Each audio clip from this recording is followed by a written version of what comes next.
Bienvenue sur Info Live TV, nous sommes le lundi 28 janvier. Merci de nous retrouver pour un flash d'informations. Selon le ministre égyptien des Affaires étrangères, l'Iran aurait proposé ce dimanche son aide à l'Égypte afin de rétablir l'ordre dans sa frontière avec Gaza, une frontière toujours sujette à un chaos sans précédent suite à la brèche ouverte par le Hamas la semaine dernière. L'Égypte, de son côté, a invité au Caire des représentants du Hamas en vue d'entamer des discussions sur le contrôle de la frontière séparant la bande de Gaza et le Sinaï. Le ministre de la Défense israélien Ehud Barak a rencontré secrètement le président pakistanais Pervez Musharraf la semaine dernière à Paris. Selon la deuxième chaîne de télévision israélienne qui a révélé l'information, les deux hommes se seraient notamment entretenus au sujet des menaces nucléaires et des développements dans la région. Le président Musharraf a par ailleurs assuré au ministre israélien que l'arsenal nucléaire pakistanais était bien gardé et totalement sous contrôle. Le guide spirituel du parti religieux séfarade Chasse, le Rav Ovadia Yosef, a annoncé ce dimanche que son parti quitterait la coalition au moment même où les négociations avec les Palestiniens aborderont le sujet de Jérusalem. Le parti religieux, fermement opposé à toute négociation sur le statut de la ville, avait déjà manifesté par le passé et à plusieurs reprises son refus de tout compromis sur la question. Pas de condamnation contre les policiers israéliens impliqués dans la mort de 13 citoyens arabes en 2000.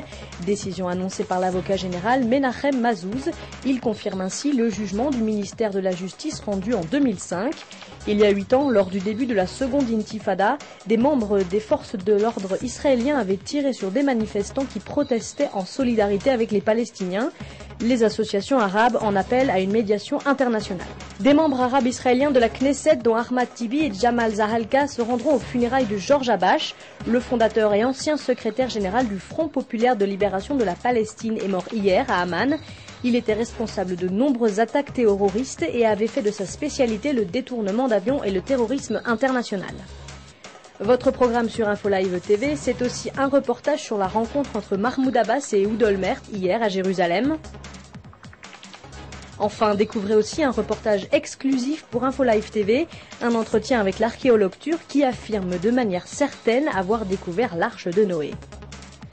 Très bonne journée à tous, merci de nous avoir suivis sur Info Live TV, la première télévision israélienne internationale en direct de Jérusalem. Découvrez en avant-première le nouveau service d'InfoLive TV. Recevez gratuitement chaque jour, en vidéo, les informations d'Israël et du Proche-Orient sur votre mobile.